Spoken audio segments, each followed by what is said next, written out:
In this guide, we're going to talk about installing our text editor.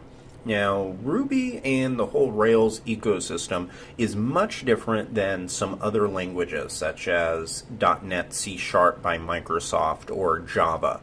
Those kinds of programming languages typically require for you to have what's called an IDE, which is an integrated development environment. Those have things like built-in debuggers, and you can actually run your code right in the IDE itself. And there are a few options on the Rails side that have that kind of system built in.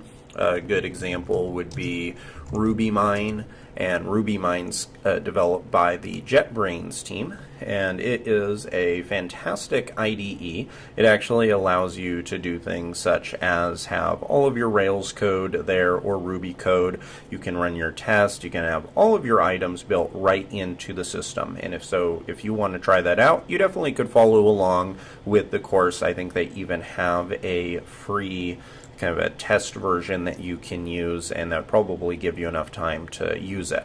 I personally have not used it in years, but I do definitely know plenty of people who do, even professional developers that like it.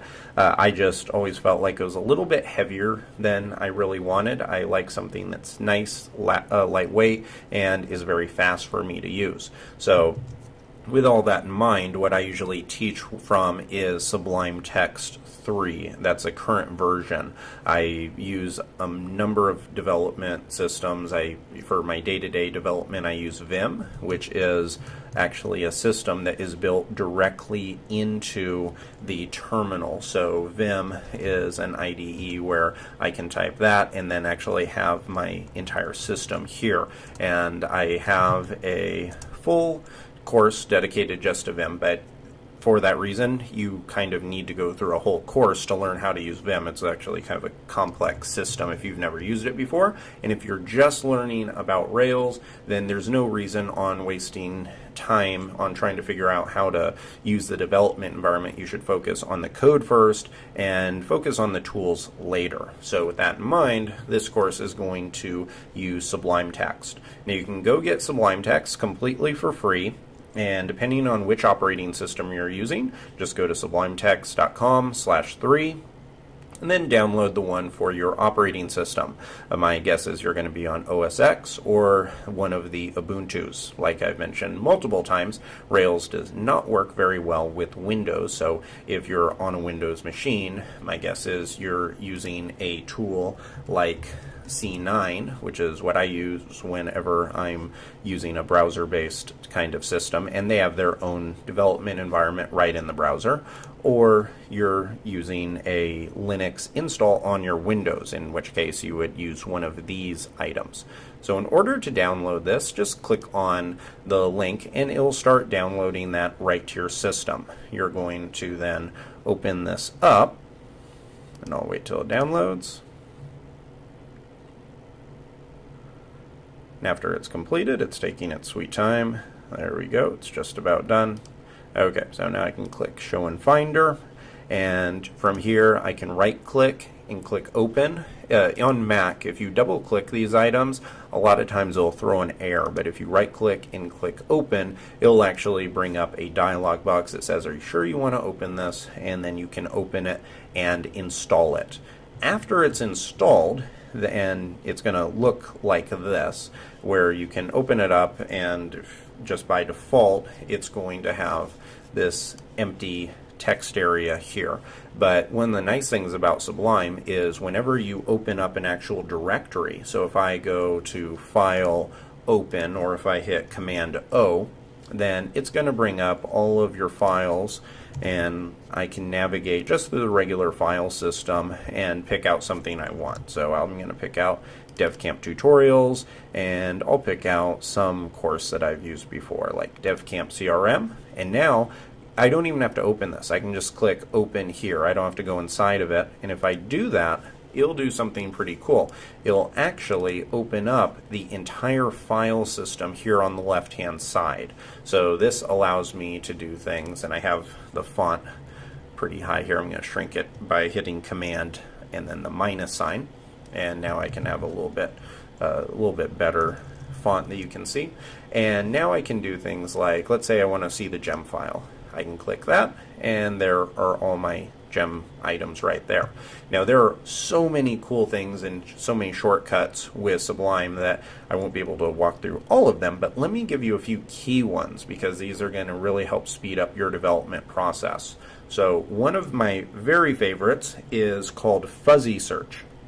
So if I hit Command T, and let me actually close out of these files, and now if I hit Command T, the Command key is the one right next to your spacebar, it's going to bring up what is called the fuzzy search pane. And what this allows me to do is start typing any kind of text in the file name. So if I want to open up that gem file again, all I have to do is type in GEM, and before I even did anything else, it brought that up. And now if I hit return, then it has this gem file open right here. Now, it's been probably a year since I looked at this application, so I need to see what's actually inside of it. But if I see this, okay, so I have a application layout file. Now, as you can see, this is nested pretty far deep in there. And I'm going to close everything up, and this is a way you can close these directories. And now, if I do Command T and just start typing in app, you can see that right away it found the file I was looking for, and it's right here. That is incredibly helpful. I can't tell you how much time that will save you when you want to go navigate to a file and you can just start typing the file name in, as opposed to compare it to how long that would take to come to the left hand side, to go down to views, and then to go right here. It's not a crazy long time when you only have a few files here, but imagine an application where you have hundreds of files. This could actually take a little while to navigate. So what this is going to do is allow you to very quickly get to the files that you want. Another thing that you're going to see me doing throughout this course that's very helpful is by splitting panes up. So let's say that I have an application file here, but I want to see it and the gem file at the same time. There's a few ways I can do it.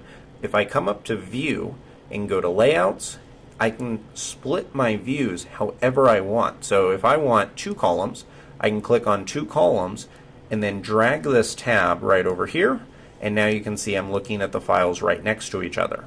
Now I can switch this up by going to View, Layout, and go to Rows, and now you can see that I have these views right on top of each other. This is really helpful, and I can even drag this up if I want, and now I can be looking at 2 code files at the same time. I definitely recommend for you to go and play around with this. You even have the ability to do something like Grid 4, where I could pull all of these items in and have multiple files, 4 files, all at the same time, and I can drag these however I need in order to maximize my workspace. This is something very handy when I'm doing my day-to-day development in Vim. I actually have a very similar setup to this, exactly what we're going to have right here. So I recommend you doing that. Now let me switch back to the single view, and the last thing I'm going to show you, or I should say second to last thing, is universal search. So say right here that we have the CSRF meta tags. I'm going to copy this and close out of all these files. Let's pretend that you know that you have this method called CSRF meta tags, but you have no idea what file it is in.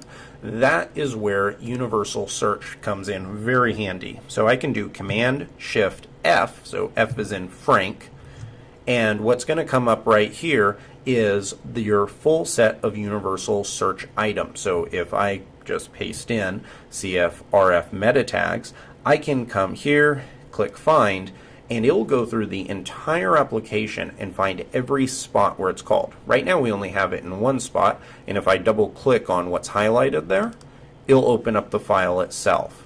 That is very handy. Now there's a couple other things on the search side that I think you'll enjoy, and there are things that will be very helpful. So let's pretend right here that we have some code. Actually, I can just do a header tag. So I'll say my header, and for some reason we have it scattered in a few different spots in the file. So right here we have it in 3 spots. I'm going to hit save, and now if I just hit Command F, before we hit Command Shift F for universal search, but if I just want to search a single file, I can hit Command F, and now what I have is my search pane that's only going through this file. So I can do something like just search for header, and as you can see, it is gone and it's highlighted that right there. Now if I only want to select that one item, I can just hit return and then it'll take me down through each one of them. But now if I want to select all of them, what I can do is click on find all here, and look, it highlights all of these, but the other cool thing, it not just highlights them, it also selects them. So watch what happens if I say my new title. Now it has changed the content on each one of those, which is a very helpful thing whenever you're wanting to change multiple spots in something that you searched for. Now you also have the ability to do this even if you're not searching. So for example, let's say that you wanted to add a class to each one of these H1s. You could come here and type in class and then type in my class, something like that. But that kind of takes a little while, and we're developers. We're lazy, and we don't want to waste our time. So what I can do is actually click here, hit Command, so the Apple button, click here, and then click here. Notice now how I have all three of these spots selected. I can type class equals my class, and now I've added that to each one of these, and that's very helpful. So that is how you can select multiple items at the same time in Sublime.